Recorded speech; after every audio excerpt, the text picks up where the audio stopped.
여러분도 경제 성장률이라는 말을 많이 들어보셨죠? 그런데 이 성장률이 무엇을 갖고 따지는 걸까요? 뭐를 갖고 성장을 했다고 할 수 있는 것일까요? 우선 통상적으로 성장률에서 말하는 성장하는 대상은 국내 총생산을 말합니다. 국내 총생산은 일정 기간 동안 국민이 생산한 모든 부가가치의 총합이나 또는 최종 생산물, 서비스의 시장 가격 총합으로 나타납니다. 듣기에는 쉬워 보이지만 시간이 지나면 뭐가 포함이 되는지 안 되는지 등의 문제로 헛갈리게 되는데 경제가 성장하는 매우 중요한 원리가 담겨 있으므로 시간이 된다면 나중 영상에서 더욱 자세히 다뤄보도록 하죠. 여하튼 이 총합이 전 기간보다 증가했으면 플러스 성장을, 전 기간보다 감소했으면 마이너스 성장을 하게 됩니다. 이 성장률에는 명목, 실질, 잠재 성장률이 있는데 대부분의 경우 명목이 앞에 나오지만 이 성장률만큼은 명목이 거의 의미가 없는 수준이기 때문에 제목에서 특별히 실질을 앞에 두었습니다. 아주 중요한 포인트인데 우리가 듣는 성장률은 거의 다 실질 성장률이다 라고 봐도 무방합니다. 여하간 명목 성장률은 앞에서 말한 최종 생산 상품이나 부가가치의 총합을 화폐가치로 단순 계산한 방식입니다. 명목 성장률을 보면 거의 개발도상국 수준으로 나오죠. 또 실질 성장률은 명목 성장률에서 인플레이션을 뺀 개념입니다. 이걸 빼지 않으면 구매력은 감소했는데 경제는 성장해서 뭔가 좋아진 것 같은 통계와 현실의 괴리가 심하게 발생할 수 있습니다. 마지막으로 잠재 성장률은 앞에 두 가지와는 살짝 다른 개념입니다. 말만 들어서는 잠재적으로 얼만큼 성장했다를 말하는 것 같지만 실제로는 얼만큼 성장이 가능한지를 나타내는 것이죠. 구체적으로 노동이나 자본 등의 자원을 최대로 활용하였을 때 달성 가능한 성장률로 한 나라 경제의 최대 성장 능력을 말합니다. 또한 원전고용화에서 물가 상승을 유발하지 않고 이룰 수 있는 최대의 성장률을 의미하기도 합니다. 그러니까 이론적으로 완벽한 성장률을 말합니다. 최소한 잠재 성장률만큼은 성장을 해야 한 나라가 가용자원을 제대로 쓰고 있다고 해석할 수 있는데 잠재 성장률을 달성한다고 해도 노동이나 자본을 최대로 활용한 것이 아닐 수도 있고 완전 고용이 아닐 수도 있고 물가 상승을 유발할 수도 있습니다. 어디까지나 숫자 노름에 불과하기 때문에 정의와 맞지 않는 상황이 일상적으로 발생하는 개념이지만 잠재 성장률이 갖는 중요한 의미가 따로 있습니다. 잠재 성장률은 이론적 성장률이기 때문에 잠재 성장률을 초과해 성장할 수도 있고 그렇게 되면 물가 상승률에 대한 상승 압력이 높아집니다. 그리고 당연히 잠재 성장률을 미달 달성할 수도 있고 실제는 대부분 미달 달성하는데 이때는 물가 상승률에 대한 하락 압력이 높아집니다. 라고 하는데 실제로는 성장률이 마이너스로 떨어지지 않는 이상 초과하건 미달하건 물가 상승은 거의 항상 발생합니다. 마지막으로 이 잠재 성장률 역시 실질 성장률을 가정합니다. 이왕 하는 거 잠재 성장률보다 실질 성장률이 높으면 좋겠죠. 여하튼 지난 6일 기획재정부와 하나금융연구소의 발표에 따르면 내년 경제 성장률은 1%대를 달성할 것이라고 전망합니다. 이 전망 역시 물가 상승률을 뺀 실질 성장률을 말하겠죠?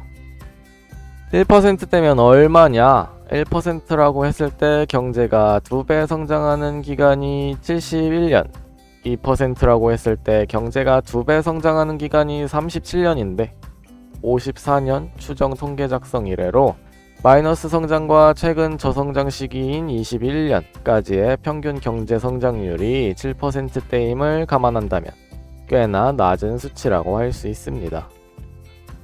산업혁명 직전까지 세계의 경제 성장률이 평균 0.1%, 산업혁명이 일어난 후부터 2차 대전까지의 세계 경제 성장률이 평균 1%가 안 됐던 걸 생각하며 위안으로 삼을 수도 있지만 농업사회여서 발명되는 것들이 1년에 한 개가 될까 말까 하고 농사를 지어서 부양할 수 있는 인구가 얼마 안 되는 생산성 낮은 시대와는 비교할 수가 없지요.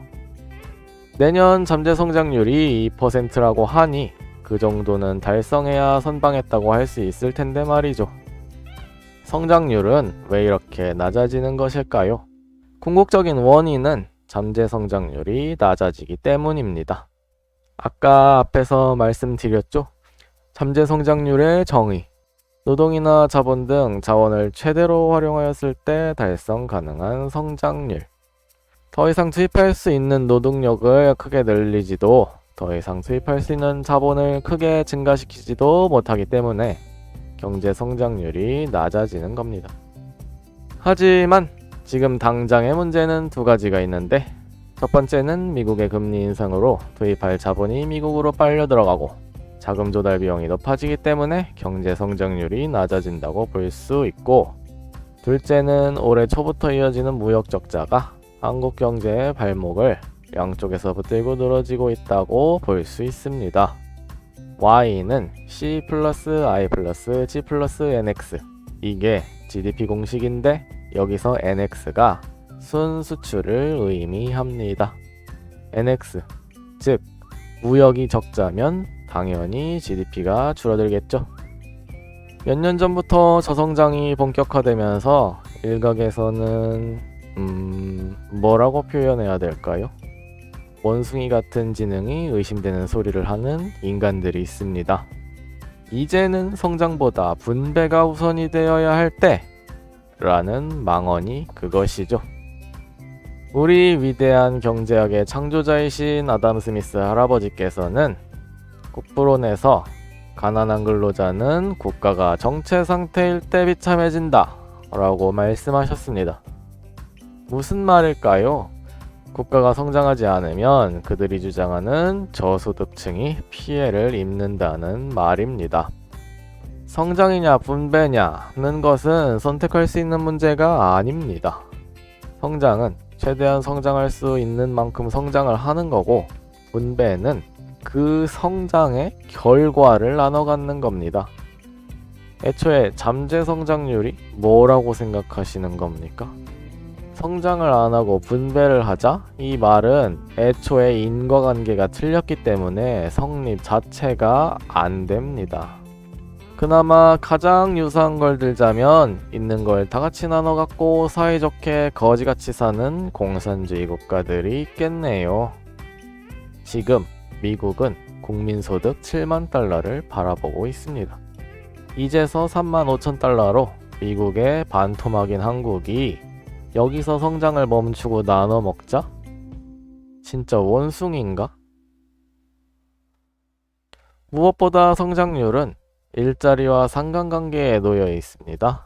시대별로, 연도별로 약간씩 달라지는데 22년 기준으로 잠재 성장률에서 1%포인트 상승 시 약 6만 개의 일자리가 증가, 1% 하락 시 약 6만 개의 일자리가 감소, 잠재 성장률 달성 시 일자리 유지로 보고 있습니다. 저소득층에게 정말 제대로 된 분배를 실현하려면 양질의 일자리를 늘려야 합니다. 양질의 일자리를 늘리려면 성장을 해야 하고요. 미국과 일본의 경우 코로나 전까지 조금 복잡한 과정이지만 이전보다 큰 성장률로 일자리가 남아 돌아서 임금까지 오르는 현상이 발생하기도 했습니다.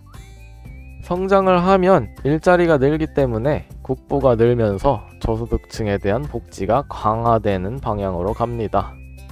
반면에 성장을 포기하고 분배를 하면 세계 속에서 한국의 산업 경쟁력이 추락하면서 환율이 상승해 결국 국민 소득의 감소로 이어져 구매력 감소로 다 같이 못 사는 나라가 될 뿐입니다.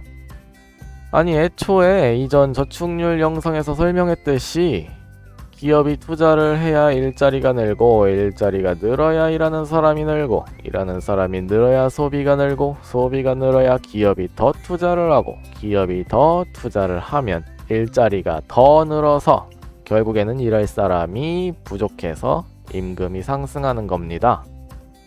임금을 상승시켜서 너도 나도 잘 살 수 있는 방법이 엄연히 존재하는데 왜 항상 이상한 방향으로 무식한 소리를 당당하게 하는 사람들이 존재하는지 사회의 불행일 따름입니다.